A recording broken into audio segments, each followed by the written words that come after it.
Okey, so untuk video yang ini kita akan tengok macam mana cara nak menggunakan tangan kiri Fleming. Okey, cara nak gunakan tangan kiri Fleming. Jadi tangan kiri Fleming ni bila nak guna? Okey, kita kena tahu bila nak guna dulu. Kita akan guna apabila. Okey, kita akan guna apabila ada arus. Okey, maksudnya arus tu dah ada, biasanya arus tu daripada bekalan kuasa ke apa kan. Lepas tu kita akan ada medan magnet yang dah siap-siap ada. Okey, gabungan antara dua ni akan menghasilkan daya. So itulah sebab kita guna tangan kiri Fleming. Jadi nak tahu daya tu bergerak arah mana. Okey, kita akan guna tangan kiri Fleming. Okey, tips current kiri. Nampak tak cara sebut tu, current kiri. Bila ada bateri kita pakai kiri. Bila ada bateri kita pakai kiri. Okey, dia ada re dengan re kat situ. Okey, tapi yang penting ingatlah bahawa bila ada arus, okey, nak cari daya kita akan guna petua tangan kiri Fleming. Okey, pertama sekali pastikan jari kita macam ni lah. Okey, ibu jari mewakili daya, jari telunjuk mewakili medan magnet, jari tengah mewakili arus. Sentiasa utara ke selatan. Medan magnet sentiasa utara ke selatan. Okey, cikgu padam sekejap. Kita tengok yang seterusnya lah. Okey, contoh dekat sini. Okey, ini adalah positif dan ini adalah negatif. Konduktor ni, okey, konduktor ni dia duduk betul-betul antara medan magnet. Jadi bila dia duduk antara medan magnet, okey, lepas tu ada pula arus yang mengalir dekat sini, kita tahu bahawa oh ini mesti, okey, ini mestilah merupakan tangan kiri Fleming. Kita akan guna tangan kiri Fleming. Kenapa? Sebab ada current kat sini. Okey, jadi dekat sini mata kita sebagai pemerhati kan, sekarang kita tengah duduk depan skrin. Jadi sebagai pemerhati kita nampak oh current ni datang mendekati kita. Jadi mendekati kita ginilah, out of paper. Okey, bila dia dekat dengan kita, okey, dia adalah seperti away from, sebab dia jauh daripada out of paper. Bila dia mendekati kita, keluar daripada kertas. Adapun out of paper.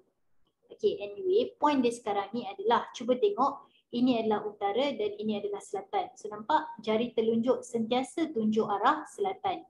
Lepas tu dalam kes ni, dot ni menunjukkan arah arus ni ke arah kita. Jadi ibu jari pergi mana? Ibu jari pergi atas. Jadi dekat sini, konduktor ni akan bergerak ke atas. Okay, inilah contoh susunan dia. Okay, kita try lagi. Tak apa, kita cuba lagi contoh lain. Korang boleh try sendiri. Okey, katakanlah, yang ni pula. Okey, kita ada utara. Okey, kita ada selatan. Okey, kita ada utara, kita ada selatan. Nampak tak tiba-tiba tangan ni dia kena ke arah sana. Kenapa? Sebab dia sentiasa tunjuk arah selatan. So ni selatan lah ni. Okey, dia tunjuk arah selatan ke sana. Lepas tu kenapa jari tengah macam ni? Sebab dia masuk ke dalam kertas. Inilah jari tengah. Okey, dan last sekali ibu jari ke atas. So ibu jari ke atas, jadi wire ni akan bergerak ke atas. Okey, jadi itu adalah cara nak guna tangan kiri Fleming. Okey, kalaulah cikgu bagi contoh lain. Okey, cuba tengok kat sini Tangan ni, okey, tangan ni korang boleh bayangkan seperti tangan korang. Maksudnya tangan ni korang boleh bayangkan sebagai tangan korang. Macam mana cara nak besarkan? Okey, cikgu tak tahu. Tak apalah, kita tengok je. Okay, so dalam kes ni first kali, contoh. Katakanlah cikgu cakap ini adalah selatan, ini adalah utara dan ini adalah pangkah. Okay, tengok tangan kita, okay, dalam kes ni magnet, ingat magnet sentiasa jari telunjuk. Okay, so telunjuk sentiasa tunjuk arah selatan. Jari telunjuk kita sentiasa tunjuk arah selatan. Cuba tengok dalam gambar ni, selatan kat sini kan. Jadi kena tunjuk belah kiri lah. Jadi tangan ni kita kena pastikan dia tunjuk belah kiri. Tangan kita tunjuk belah kiri. Okey, cikgu pun buatlah dia belah kiri macam ni. Okey, so kalau dah tangan dia tunjuk belah kiri macam ni.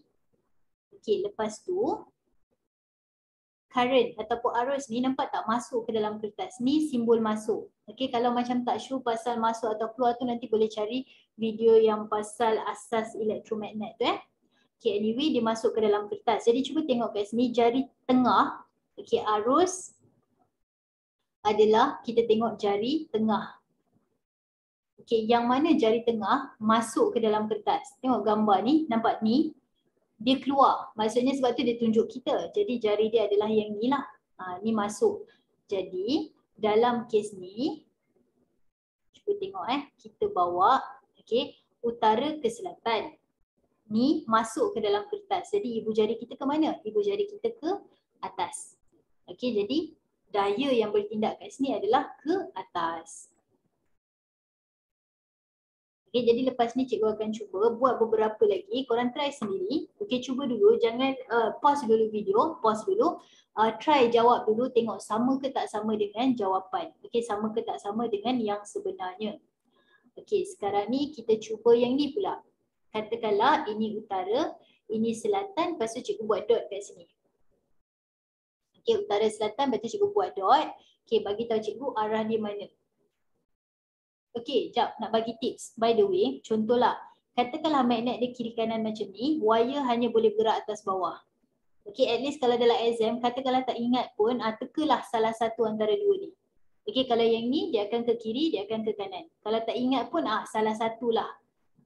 Kalau magnet atas bawah, dia akan gerak kiri kanan. Kalau magnet kiri kanan, dia akan gerak atas bawah. Anyway, berbalik kepada cerita ni tadi. Cuba dulu. Pause video, cuba. Dah cuba Kalau dah cuba, cikgu assume dah cuba je lah Jadi dalam kes ni kita tahu bahawa jari telunjuk kita akan ke bawah. Kenapa tiba-tiba ke bawah? Sebab jari telunjuk sentiasa tunjuk arah selatan. Jadi sekarang ni kita adjust bagi dia ke bawah. Kita letaklah dua-dua ni ke bawah. Sekarang kita tengok dot tu. Sabar. Dua-dua ke bawah. Sekarang tengok dot. Dot ni apa? Dot ni melambangkan arus keluar kertas kan? Keluar kertas maksudnya jari tengah tu akan menunjuk arah kita. So antara dua ni, yang mana menunjuk arah kita? Mestilah yang ni. Nampak? Utara ke selatan, maksudnya dia ke bawah. Jari telunjuk ke bawah. Lepas tu, jari tengah ni menunjukkan ke arah kita. Maksudnya dia keluar daripada kertas. Jadi ibu jari kita ke kanan. Jadi bila ibu jari kita ke kanan, itulah arah daya kita. Jadi itu adalah cara nak buat. Cikgu akan buat beberapa lagi. Cuba buat. Buat sendirilah. Kalau tak buat, dia tak jadi. Kalau tak buat, confirm salah. Jadi sekurang-kurangnya kita cuba. Cikgu bagi kali ni dalam gambar ni balik. Kita bagi gambar ni semula. Kejap. Tekan dia sengit. So katakanlah ini utara, ini selatan. Katakanlah ni pangkah. Cuba dulu. Pause. Cuba. Cikgu assume dah Jadi sekarang ni jari telunjuk kita arah mana? Ingat sentiasa ke selatan. So dalam kes ni jari telunjuk kita ke kanan. Adjust lah jari ni kena ke kanan. Buatlah ke kanan. Ini pun ke kanan, ini pun ke kanan. Selepas, bila cikgu gerakkan tangan ni, korang pun gerakkanlah tangan korang. Tirulah bentuk ni. Maksudnya tujuan tangan ni kat sini adalah untuk korang tiru bentuk dia. Anyway, utara ke selatan macam ni. So sekarang tengok pangkah. Pangkah ni menunjukkan arus tu masuk ke dalam kertas. Jadi ni keluar kertas. Inilah yang masuk ke dalam kertas. Jadi bila dia masuk dalam kertas, inilah dia bendanya. Jadi tengok. Arus masuk ke dalam kertas, magnet daripada kiri ke kanan. North to south. Jadi pergi mana ni daya dia? Daya dia ke bawah. Jadi daripada sini kita tahu arah daya dia adalah ke bawah. Jadi ini adalah secara ringkas macam mana korang nak guna tangan kiri Fleming. Tapi yang penting praktis. Tapi selain daripada tu, katakanlah korang tak nak guna tangan kiri Fleming. Dia ada lagi satu cara dalam buku teks. Dia ada lagi satu cara yang dia tunjuk kat dalam buku teks. Cikgu panggil benda ni berdasarkan buku teks lah berdasarkan buku teks, dia tak ada nama dalam tu. Jadi cikgu panggil dia metod bersatu teguh. Bukan tu sebenarnya nama dia. Cikgu tak tahu nama dia apa, tapi cikgu panggil dia bersatu teguh. Kenapa cikgu panggil dia bersatu teguh? Sebab contoh katakanlah ni pangkah. Katakanlah ni selatan, ini adalah utara, north. Tengok bila yang ni korang kena ingat something. Bila dia macam ni, bila dia pangkah, bila dia pangkah, dia punya medan magnet adalah clockwise. So bila pangkah, dia adalah clockwise. Bila dia dot, dia adalah anti-clockwise. Itu tak boleh nak elak lah, memang kena ingat yang tu. Ataupun guna peraturan tangan kanan Fleming. Tapi yang tu cikgu tak cover sekarang Anyway, petua tangan kanan, genggaman tangan kanan. Right hand grip rule.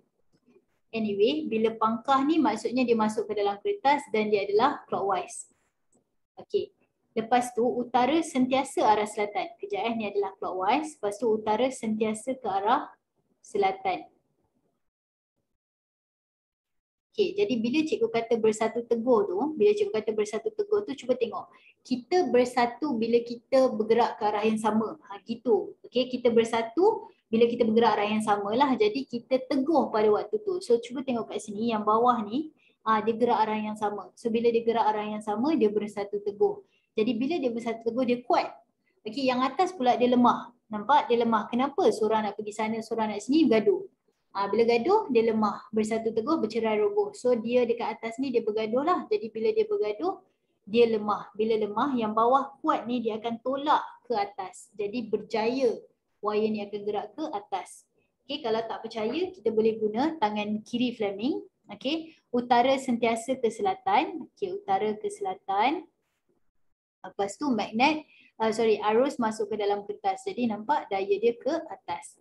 Jadi kalau korang cuba benda ni, okay, pun boleh. Yang penting sekarang ni, kalau boleh lah sebaik-baiknya tahu dua-dua. Maksudnya tangan pun tahu, bersatu teguh ni pun tahu supaya korang boleh check. Okay, macam itulah contoh dia. Alright, so yang penting practice. Okay, terima kasih.